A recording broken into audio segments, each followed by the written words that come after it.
Hey, how's it going, YouTube? Jacob back here for the JTwoH channel. Today we have a fun one being re-released. I don't know if this is a re-release. It may be a re-release. It may be the first time on Blu-ray. Either way, it is a remastered deluxe edition of The Lord of the Rings, the original classic. So, do the unboxing part first before I get into thoughts on the film and my history with Lord of the Rings. So, definitely the same font and everything. Really enjoy that cover. I know this has been released before. I'm not sure if it's been on Blu-ray because I've found a copy of this on DVD before at a Dollar Tree and I've purchased it. However, I'm not sure if this is the first time on Blu-ray. It may be. We have Dolby True HD. So this has a 133-minute runtime, so just over 2 hours. It's rated PG. Special features include Forging Through the Darkness, the Ralph Barsby version of The Lord of the Rings, an in-depth interview with the director exploring this concept for creating an illustrated film, his pioneering retroscope process, and inspirations for his visual storytelling. So, there's your back there. There's the synopsis if you have no clue what Lord of the Rings is or is about. Actually, I really like this cover art. I think it's the same shot as the cover. It's just sans the inside artwork, so no Gandalf. But yeah, so there is the unboxing segment.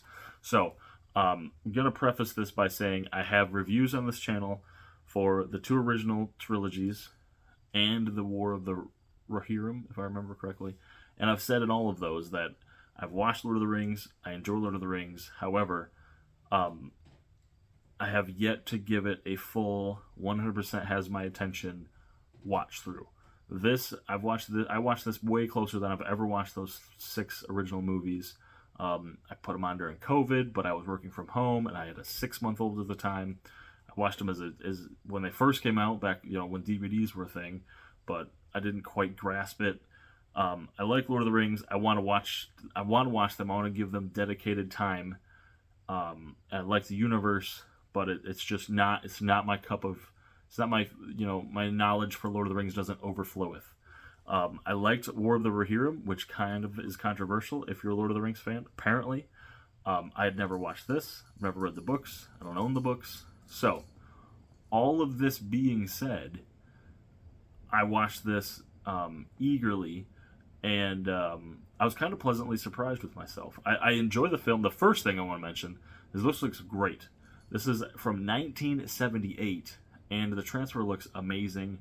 The cartoon nature and the animation looks so crisp.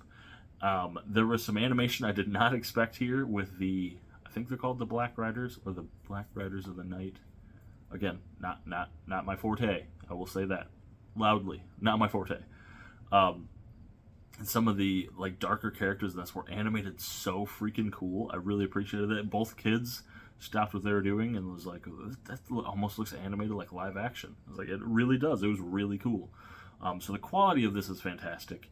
I'm not gonna say that it's long. I mean, it's over 2 hours nowadays is long.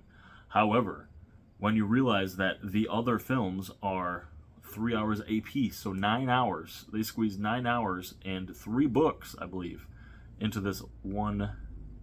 Well, did they?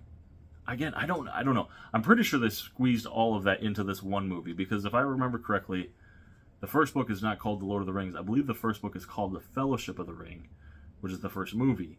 So I think the whole trilogy of movies and books takes place in this, obviously coming first, beforehand, setting really the foundation for the trilogy. So yeah, I honestly, having half-ass paid attention, and half-ass being an understatement, recognized a lot of the scenes in this, which was really cool. Obviously, Gandalf, starting on the quest, the Gandalf the Grey stuff, spoiler alert, the Gandalf the White stuff, the Gollum, some of the talking to the trees.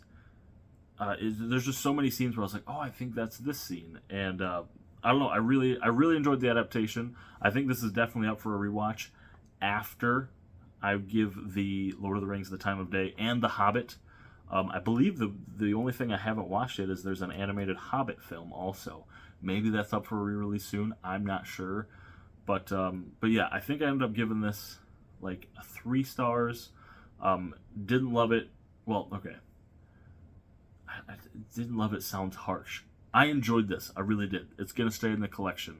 However, I think compared to what is and what's available, it's the B quality. However, Sign of the Times and everything else, I think this is awesome. I think if you're a fan of this, you have the DVD, maybe you're like me, you got it from the Dollar Tree, you owe it to yourself to upgrade. It's worth it. It looks great, and you won't regret it. So thank you, Warner Brothers, for the copy. I appreciate it. Thank you guys so much for watching.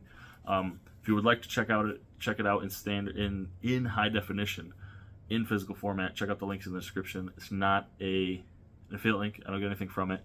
It's just a way to support this and Warner Brothers and re-releasing these. Maybe cross fingers for that Hobbit release, unless it's ass. I don't know. Also, be sure to check out all the other links in the descriptions, which do support my channel: Twitter, Instagram, TV Time and Letterboxd, eBay, and Bluray.com page. Also, my secondary and tertiary YouTube channels as well. So, thanks so much for watching, YouTube. I'll catch you later.